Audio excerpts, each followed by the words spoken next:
नमस्कार दोस्तों, कैसे हैं आप सभी। दोस्तों, हम पढ़ रहे थे, निषेचन पूर्व घटना के बारे में पढ़ चुके थे और निषेचन एवं निषेचन पश्चात होने वाली घटनाओं के बारे में पढ़ना था।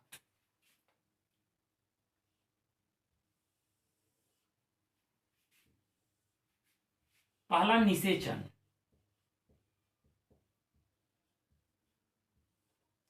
ये लैंगिक जनन की सबसे महत्वपूर्ण घटना है। लैंगिक जनन की महत्वपूर्ण घटना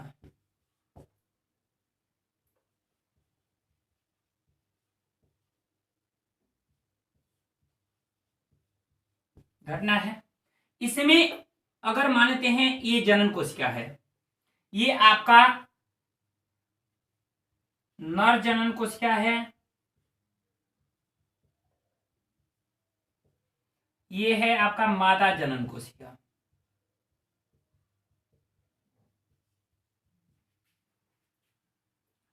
तो जब नर जनन कोशिका और मादा जनन कोशिका, इसमें क्या होंगे कि एक दूसरे से मिलेंगे।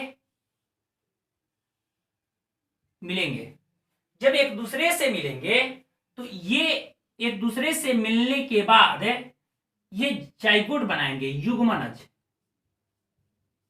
लेकिन ये युग्मनज निषेचन के बाद बनेगा। और निषेचन क्या होगा कि नर जनन कोशिका और मादा जनन कोशिका, इन दोनों का मिलना है निषेचन।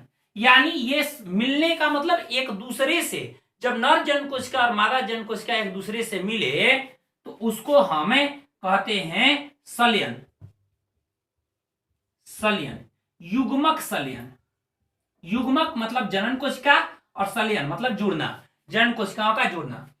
निषेचन एक महत्वपूर्ण घटना है जिसमें नर युग्मक और मादा युग्मक आपस में मिलते हैं, यानी युग्मक सलयन होता है, जिसे हम निषेचन कहते हैं। अब देखिए, निषेचन के पश्चात युग्मनज का निर्माण होता है।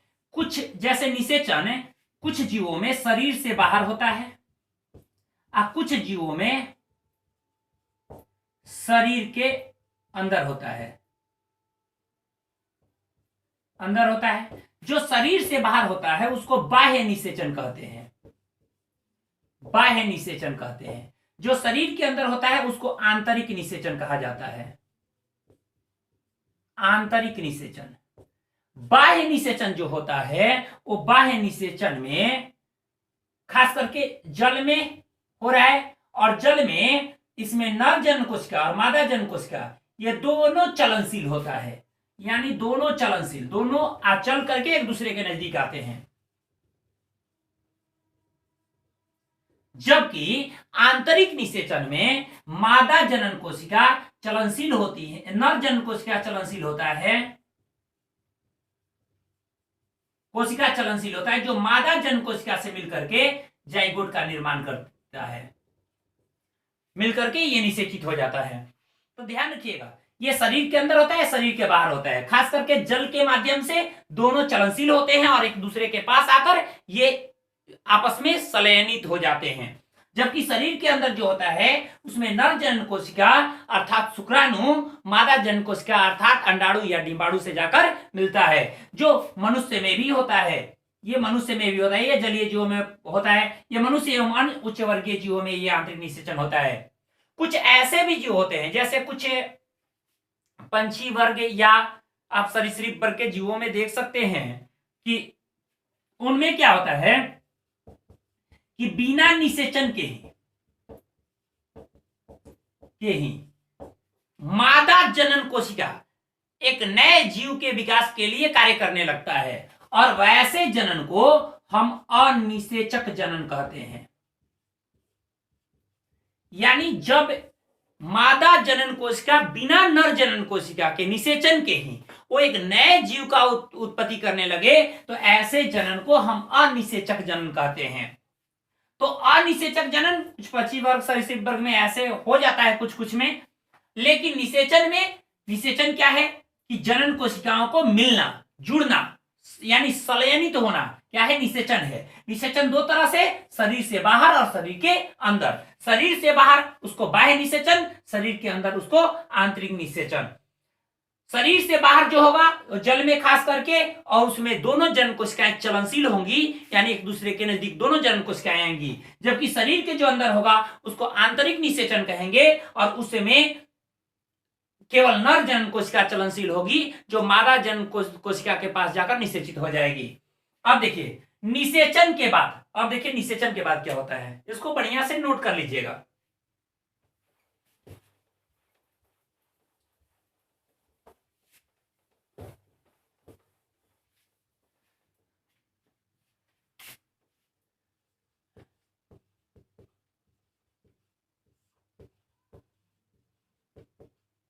निषेचन पश्चात उसके बाद पहले युग्मनज बनेगा और दूसरा भ्रूणोद्भव।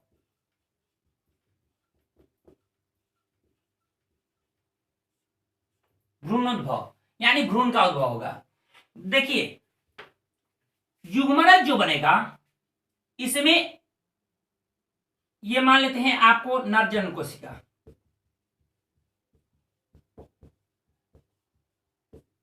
ये है आपका मादा जन्म कोशिका।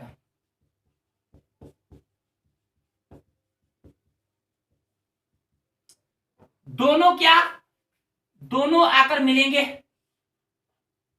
ये जो हुआ ये हुआ युग्मनज यानी जाइगोट। अब देखिए इसमें हुआ क्या कि ये हम पहले ही बताया है कि युग्मक जो होते हैं अगुणित होते हैं। ये अगुणित है, ये अगुणित है, मिलेंगे ये द्विगुणित हो जाएगा। द्विगुणित हो गया तो यहां से समसूत्री विभाजन शुरू।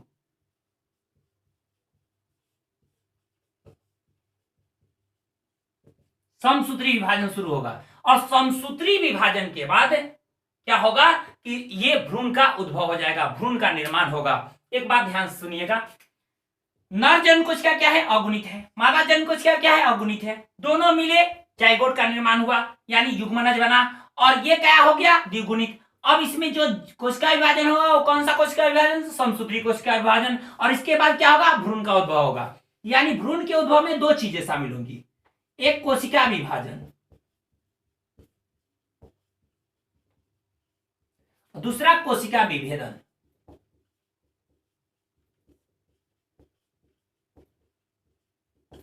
कोशिका विभाजन में कोशिकाओं की संख्या बढ़ेगी, यानी भ्रूण का विकास, भ्रूण का निर्माण होगा, भ्रूण का निर्माण होगा। और कोशिका विभेदन में, कोशिका विभेदीकरण में क्या होगा कि नए तरह के ऊतक एवं अंग बनेंगे। यानी कुछ कोशिकाओं का समूह मिलकर के ऊतक का निर्माण करेगा, कुछ जो किसी विशेष कार्य को संपादित करने वाली कोशिकाएं मिलकर के ऊतक का और अंग का निर्माण करेंगे। ऊतक एवं अंग का निर्माण,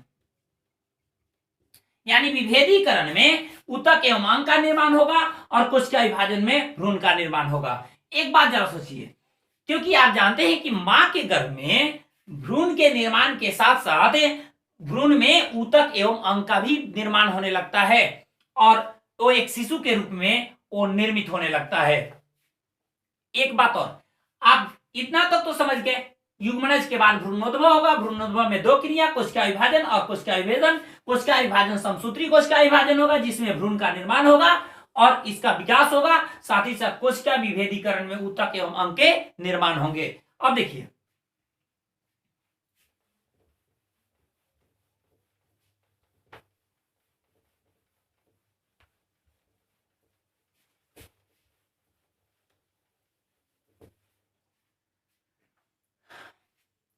आप जानते हैं कुछ ऐसे जीव होते हैं जो अंडे देते हैं, कुछ हैं जो बच्चे देते हैं। जो बच्चे देते हैं उसको सजीव प्रजनक, जो अंडे देते हैं उसको अंड प्रजनक कहते हैं। तो इसको तो हम देख लिए, अंड प्रजनक को देखिए। ये क्या होता है, अंड प्रजनक में ये अंडे देते हैं और इनमें जब जाइगोट का निर्माण होता है तो जाइगोट के निर्माण के पश्चात इनके चारों ओर एक परत बनता है। यह परत कैल्शियम का होता है, कैल्शियम युक्त परत, यानी कैल्शियम युक्त एक परत से कवर से यह ढक जाता है। और जो कैल्शियम युक्त जो कवच होता है, परत या कवच जो होता है, इसके अंदर वो जाइगोट है। ये जाइगोट अब एक बच्चे के भ्रूण के रूप में और फिर एक बच्चे के रूप में, जब ये जीव मतलब सरीसृप वर्ग के या पंछी वर्ग के जीव अधिकांशतः जो अंड प्रजनक होते हैं, अंडे देते हैं, उनके अंडे चारों ओर से कैल्शियम युक्त कवच से ढका होता है। अंडे दे देते हैं तो कुछ समय के पश्चात ये होता क्या है, कुछ समय के पश्चात ये जब इसके अंदर का जो जाइगोट है जब विकसित हो जाता है, एक शिशु के रूप में जब हो जाता है, तो ये कैल्शियम युक्त कवच टूट जाता है और टूटने के चलते इससे बच्चे बाहर आ जाते हैं। ये ऐसी क्रियाएं होती हैं, ये ध्यान रखिएगा। उसके बाद पेड़ पौधों में पादप में क्या होता है, पादप में परागकण पराग कोश से स्थानांतरित होगा और मादा जनन अंग में स्थानांतरित होगा। मादा जनन अंग में स्थानांतरित होगा परागकण, जिसको परागन कहेंगे। और यह परागन की क्रिया के पश्चात युग्मनज का निर्माण होगा, जाइगोट का। यह जाइगोट कहां निर्मित होगा, जाइगोट पादप में, जाइगोट कहां निर्मित होगा, तो यह बीजांड में निर्मित होगा, बीजांड में निर्मित होगा। बीजांड में जाइगोट बना और बीजांड कहां है, बीजांड कहां है, अंडाशय में। बीजांड बीज के रूप में चेंज होगा, अंडाशय फल के रूप में, और जो अंडाशय की दीवारें होंगी वो फल भित्ति का निर्माण करेंगी। अंडाशय की दीवारें फल भित्ति बनाएंगी, अंडाशय फल और बीजांड बीज के रूप में, और यही बीज फिर एक नए पादप को जन्म देगा। तो पादप में जाइगोट का बनना यानी युग्मनज का निर्माण होना बीजांड में होता है, और बीजांड अंडाशय में मौजूद होता है। एक अंडाशय में जितने बीजांड होंगे उतने उस फल में बीज पाए जाएंगे, क्योंकि बीजांड ही बीज के रूप में चेंज होता है, और यही बीज फिर एक नए पादप को जन्म देगा। ध्यान रखिएगा इस चीज को। अब अंडाशय यहां फल बना दिया और अंडाशय की जो दीवारें हैं वो फल भित्ति का निर्माण कर दी। इस तरह से अंड प्रजनक, सजीव प्रजनक और पादपों में भ्रूणोद्भव का क्रम चलता है।